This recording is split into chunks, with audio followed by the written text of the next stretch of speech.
নমস্কার বন্ধুরা, আমি নমিতা আবার একটি নতুন রেসিপিতে আপনাদের সবাইকে স্বাগত। তো আজকে আমি তৈরি করে দেখাবো আলু দিয়ে চিকেনের পাতলা ঝোল। সঠিক পদ্ধতিতে কিভাবে আলু দিয়ে চিকেনের পাতলা ঝোল তৈরি করতে হয় সেই রেসিপিটাই কিন্তু আজকে আমি তোমাদের সাথে শেয়ার করব। তার জন্য কিন্তু শুরু থেকে শেষ পর্যন্ত পুরো রেসিপিটা দেখার অনুরোধ রইল। দেখতেই পাচ্ছ বন্ধুরা, এখানে আমি 1.5 কিলোর মতো মাংস নিয়েছি এবং মাংসটাকে খুব ভালোভাবে কেটে ধুয়ে নিয়েছি। এবার এগুলোকে আমি সাইড করে রেখে দেব। এদিকে আমি উনুনে বসিয়ে দিলাম একটি কড়াই। কড়াইটা গরম হওয়ার জন্য কিছুটা সময় অপেক্ষা করব। কড়াইটা গরম হয়ে গেছে, এবার আমি দিয়ে দেব পরিমাণ মতো সাদা তেল। তেলটা কিন্তু গরম হয়ে গেছে, এবার আমি দিয়ে দেব কেটে রাখা আলুগুলো। এবার দিয়ে দেব সামান্য পরিমাণ একটু হলুদ গুঁড়ো। খুব ভালোভাবে আলুগুলো কিন্তু ভেজে নিতে হবে।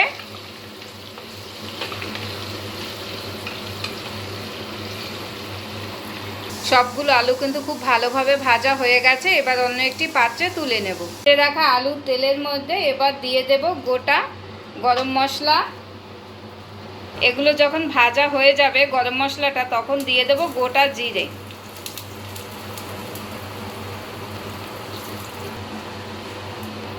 এগুলো দেখতেই পাচ্ছ ভাজা হয়ে গেছে, লালচে একটা কালার চলে এসেছে, তখন দিয়ে দেব বেটে রাখা পেঁয়াজ,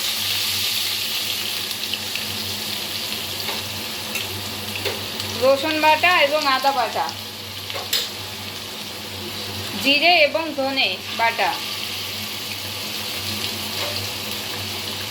কাঁচা লঙ্কা বাটা।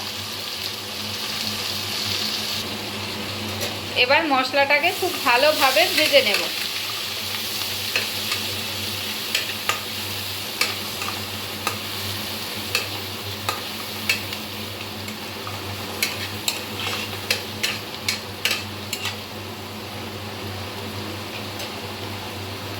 মশলাটা কিন্তু খুব ভালোভাবে ভাজা হয়ে গেছে, এবার কষানোর জন্য দিয়ে দেব সামান্য পরিমাণ একটু জল। এবার এর সাথে কিছু উপকরণ অ্যাড করে নেব। নিয়ে নিচ্ছি স্বাদ মতো লবণ, হলুদ গুঁড়ো, কালারের জন্য একটু লঙ্কার গুঁড়ো। খুব ভালোভাবে মশলাটা কষিয়ে নেব।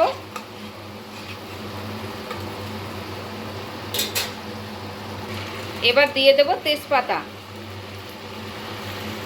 মশলাটা কিন্তু খুব ভালোভাবে কষানো হয়ে গেছে, দেখতেই পাচ্ছ তোমরা মশলার গা থেকে কত সুন্দরভাবে একটা হালকা তেল ভেসে এসেছে।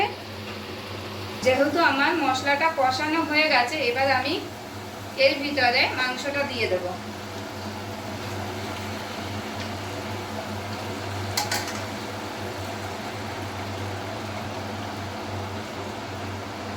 ভালোভাবে কষিয়ে নিতে হবে।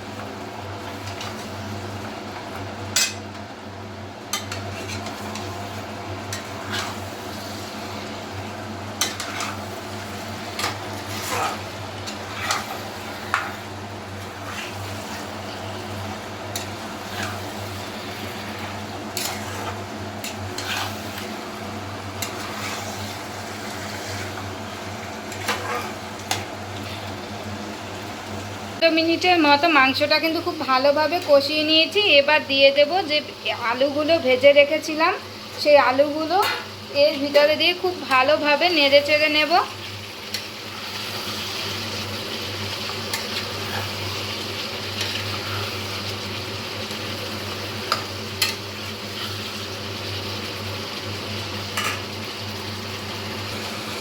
খুব ভালোভাবে কিন্তু কষানো হয়ে গেছে, দেখতেই পাচ্ছ তোমরা। এবার দিয়ে দেব পরিমাণ মতো জল।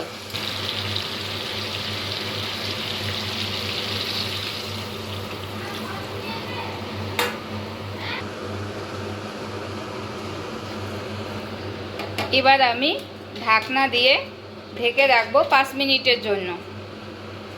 5 মিনিট হয়ে গেছে, এবার আমি ঢাকনাটা তুলে নেব। এবার দিয়ে দেব বেটে রাখা গরম মশলা।